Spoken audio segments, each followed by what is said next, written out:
Assalamualaikum warahmatullahi wabarakatuh. Apa kabar kawan semua? Bagaimana keadaan kalian? Semoga dalam keadaan yang sehat dan walafiat. Oke, kali ini saya akan membahas sebuah prasasti yang berbentuk pilar. Ini unik sekali ya kawan. Ini ditemukan di Tugu Buntit, Desa Tumrep, Kecamatan Bandar, Batang, Jawa Tengah. Nah, prasasti ini ditemukan dalam kondisi yang relatif utuh kawan.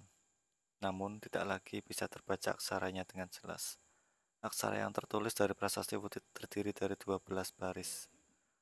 Paparan singkat prasasti ini ditulis oleh M.M. Soekarto dalam majalah Berkala Arkeologi Balai Arkeologi Yogyakarta edisi khusus tahun 1994. Dari urian singkat yang disampaikan oleh Soekarto, ada beberapa jumlah kata yang terbaca antara lain kata Sima, Wihara, kemudian nama orang Sisita, Bapak dari Gana, Soekarto 1994 halaman 4-5. Namun pembacaan prasasti Wutit secara keseluruhan belum dapat terbaca dengan jelas. Nah, untuk lebih jelasnya kita akan membahasnya satu persatu ya kawan, pelan-pelan saja. Dan jangan lupa kopi atau tehnya atau air putih juga nggak apa-apa diminum ya, biar nggak oleng ya kawan. Oke, santai saja, kita akan membahas satu persatu. Oke. Kemudian isi pokok dari prasasti Wutit yang pertama ialah menyebut nama Wutit. Wanua Wutit Ika. Toponim dari Wutit sekarang adalah Tugu Buntit, Desa Tumrep, Kecamatan Bandar, Kabupaten Batang, Jawa Tengah. Kemudian yang kedua, pada baris ke-6 menyebut Manima atau menetapkan Sima. Pada baris ke-10 juga tertulis Sima dijadikan Sima. Jelas bahwa prasasti ini berkaitan dengan pembebasan pajak untuk keperluan tertentu, yaitu tanah Sima. Kemudian untuk yang nomor 3, pada baris ke-7 Ganta, Gena Manisang yang Wiha, kemudian di belakang Wiha berbunyi Ra. Apabila benar demikian berkaitan dengan bangunan agama Buddha, sedangkan Arsanandi di tempat ini berasal dari tempat lain. Oke, yang keempat, nama orang yang masih terbaca adalah Sisita Sata Ramani Gana. Sisita Sata, bapaknya Gana, mungkin menjadi saksi pada upacara Manima menusuk Sima. Dari segi paleografi, terutama aksara Ma berasal dari abad ke-9 atau ke-10, lebih mudah dibanding prasasti Sojomerto. Prasasti Wutit menggunakan huruf Jawa kuno Kawi dan menggunakan bahasa Jawa kuno. Dan kemudian ini untuk hasil transkripsi sisi A ini, kalau kalian penasaran dengan hasil transkripsinya, ini tulisannya seperti ini kawan ya. Karena fotonya mungkin tidak terlalu jelasnya ini. Yang baris 1 kedua tidak terbaca, kemudian baris 3 ada Sanyan, kemudian baris keempat ada Santa, terus kemudian baris kelima ada Wanua Wutit Ika, baris keenam Siwata, Nima Nima Miji, terus baris ketujuh Ganta, Genanu Manishan yang Wiha atau Wida, baris ke-8 tidak bisa terbaca, baris ke-9 Sisa Sita Ramanikana, baris 10 Sata Sima. Kemudian untuk baris 11 dan 12 sama sekali tidak bisa terbaca karena kondisi dari prasasti tersebut sudah aus ya kawan.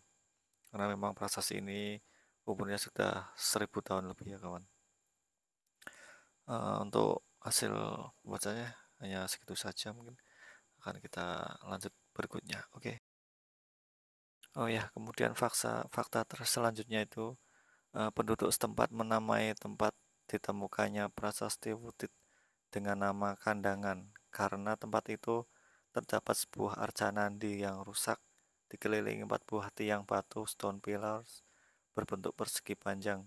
Bagian atas dibahat kembang teratai atau lotus dengan 12 kelopak daun bunga. Ternyata sebuah tiang batu merupakan prasasti. Ukuran tiangnya 48 cm tinggi, 24 cm lebar, dan 20 cm lebar bagian atas. Oke. Tulisan yang dibahatkan di keempat sisinya, namun hanya satu sisi yang terbaca, yang tadi kita simak dari awalnya tadi kawan. Memang begitulah adanya ya, karena memang sudah usianya ribuan tahun.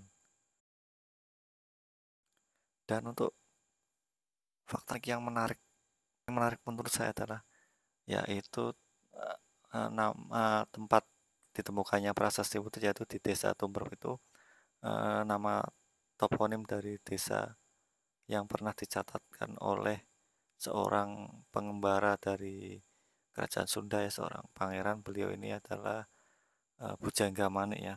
Di dalam satu baris naskahnya menyebutkan nama Tumorep ya. Kemungkinan Tumorep ini adalah toponim atau yang mirip sekali dengan kata-kata sekarang yaitu Desa Tumrep ya kawan. Tumrep yang ada di Bandar ini Tumorep. Ini berarti sangat menarik sekali nih kawan.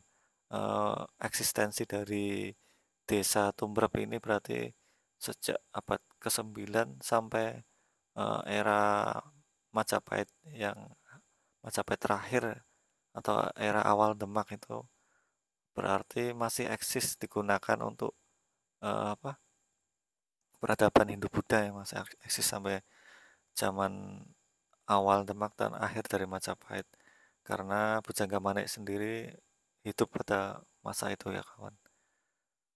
Wah ini sangat menarik sekali kawan untuk dibahas karena eksistensinya dan nama apa Tumbrep ini masih sampai sekarang ya, hebat ya kawan.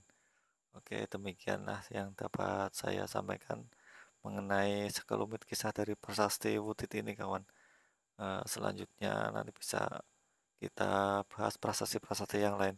Dan untuk kalau ada informasi atau apa ya, bisa sharing ke kolom komentar dan jangan lupa untuk like, subscribe dan komen. Terima kasih apabila ada kata-kata yang kurang berkenan di hati Anda, saya ucapkan sekian dulu. Sampai jumpa. Wassalamualaikum warahmatullahi wabarakatuh. Dadah.